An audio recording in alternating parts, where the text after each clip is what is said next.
હવામાન નિષ્ણાંત અંબાલાલ પટેલે રાજ્યમાં આગામી દિવસોના વરસાદને લઈને આગાહી કરી છે।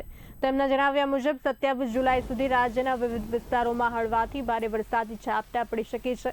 કચ્છ, ઉત્તર સૌરાષ્ટ્ર, ઉત્તર ગુજરાત અને મધ્ય ગુજરાતના ભાગોમાં વરસાદની શક્યતા વ્યક્ત કરવામાં આવી છે। સાબરકાંઠા, અરવલ્લી, પંચમહાલ, વડોદરા, અમદાવાદ અને ગાંધીનગરમાં પણ વરસાદી માહોલ રહેશે। બંગાળના ઉપસાગરમાં બનેલી સિસ્ટમ ડિપ્રેશનમાં પરિવર્તિત થવાની શક્યતા છે। 30 અને 31 જુલાઈ દરમિયાન આ સિસ્ટમ મધ્યપ્રદેશ તરફ આગળ વધે તેવી સંભાવના। દક્ષિણ ગુજરાત અને સૌરાષ્ટ્રના કેટલાક વિસ્તારોમાં ભારે વરસાદની શક્યતા। ભારે વરસાદથી પાણી ભરાયેલા વિસ્તારોમાં પાકને નુકસાન, રોગચાળાની શક્યતા અંગે ખેડૂતોને સાવચેત રહેવા જણાવાયું છે। આગામી 48 કલાકમાં હજુ ગુજરાતના ભાગોમાં હળવા ભારે વરસાદી ઝાપટા પડવાની શક્યતા રહેશે। અમદાવાદ, ગાંધીનગરમાં પણ હળવા ભારે વરસાદી ઝાપટા પડવાની શક્યતા રહેશે। પાટણ સમિત હારીજના ભાગોમાં પણ હળવા ભારે વરસાદી ઝાપટા પડવાની શક્યતા રહેશે। આ ઉપરાંત લગભગ બનાસકાંઠાના ભાગોમાં પણ હળવા ભારે વરસાદી ઝાપટા પડવાની શક્યતા રહેશે। સાબરકાંઠા, અરવલ્લી અને પંચમહાલ આ ભાગમાં પણ હળવા ભારે વરસાદી ઝાપટા પડવાની શક્યતા રહેશે। આ ઉપરાંત મધ્ય ગુજરાતના ભાગોમાં પણ હળવા વરસાદી ઝાપટા પડવાની શક્યતા રહેશે।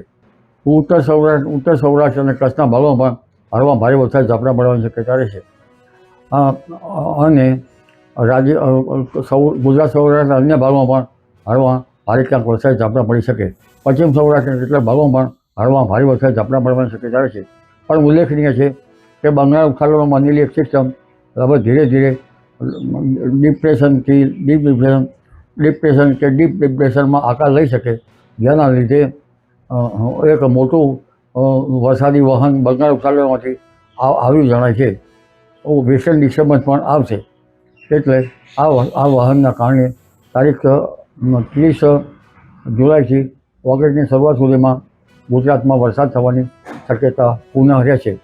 આ સિસ્ટમમાં માર્ગ ઉત્તરાવર્તી રહેવાની શક્યતા રહેશે, એટલે 30 જુલાઈથી ઓગસ્ટની શરૂઆત સુધીમાં, અને આમ તો 28, 29 જુલાઈથી ઝાપટા તો શરૂ થઈ જશે, એટલે 30 ઓગસ્ટની શરૂઆત સુધીમાં ગુજરાતના ભાગોમાં પુનઃ ભારેથી અતિભારે વરસાદ થવાની